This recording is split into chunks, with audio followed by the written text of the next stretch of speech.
आज भद्रक संस्कृति भवन ठारे इंटरनेशनल थिएटर तरफ सभा करा जाउथला मते निमंत्रण थला मु जाइथिली। प्रथमे जे भाषण माध्यम प्रथमे सूचना दौले से कहले रघुनाथ पंडा नाट्याचार्य रघुनाथ पंडा लिखिले दाई किए आउ श्याम सुंदर महापात्र लिखिले दाई मु तांकर बोधे मतिभ्रम हो बा जानी नाहंती किछि से विषय रे जाई कहि देइचंती। पल्ली कवि कृष्ण प्रसाद बेहेरा होचंती श्याम सुंदर बेहेरांकर श्याम सुंदर महापात्रंकर मास्टर। पल्ली कवि कृष्ण प्रसाद बेहेरा होचंती श्याम सुंदर महापात्रंकर मास्टर से शिष्य। नाट्याचार्य रघुनाथ पंडा लिखिले दाई किए कृष्ण प्रसाद बेहेरा। पल्ली कवि कृष्ण प्रसाद बेहेरा लिखिले दाई तुम्हें ये दी जन को कली को लिभेवा श्याम सुंदर बेहेरा महापात्र लिखिले दाई मु एक जना ना। ये भद्रकर केते जन नाट्यकार अच्छा एमाने कहि पारुना। संपादकीय भाषण रे कहले यात्रा नाटक नाटक नुहे आउ से कौन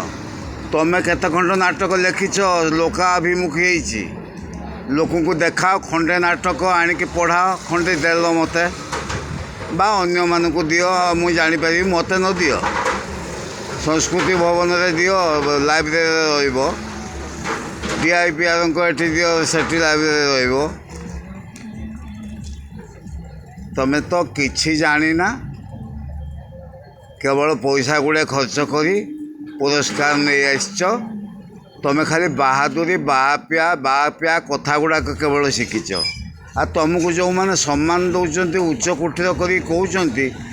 तुमको से भावुं बहुत उच्च किंतु तुम भीतर कथा से मैंने जानी ना। तुम अन्य को आक्षेप कर कहना यात्रा नाटक नाटक नुहे आ नाटक सृष्टि है कौटी यात्राटा प्रथम तापर कि थिएटर थिएटर तुम कि रोल कर ये लोक काली कहते सब ये आलोचना होता कौन गोटे धर्मा पाठ कर डायलग पार्टी पशु नाला यही बजार रे आलोचना चलता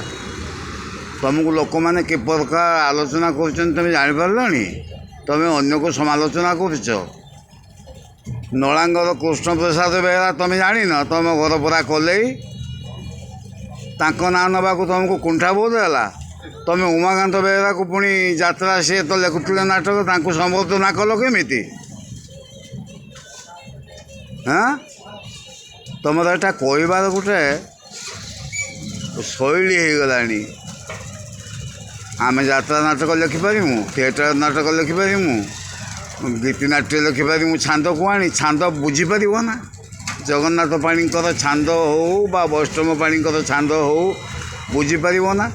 से माने पूज्य पूजा थिले से माने कोठू पाई ना पुरस्कार पुरस्कार पाई ना जो माने कवि थिले जगन्नाथ पाणी हूँ वैष्णव पाणी हूँ पुरस्कार पाई ना किंतु से माने गर्व नथिला तेणु से पूजा पूज्य पूज्य पूजा आमे माने मरीगले आमको कहे एटा मरी जाइए ठीक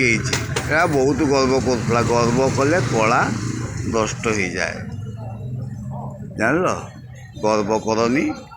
जेतिके सेतिके रुह सेमित सीमित रुह अधिक जाना को चेष्टा कर मनीष मला पर्यंत शिखिपारे कलार शेष ना काल जोई कला।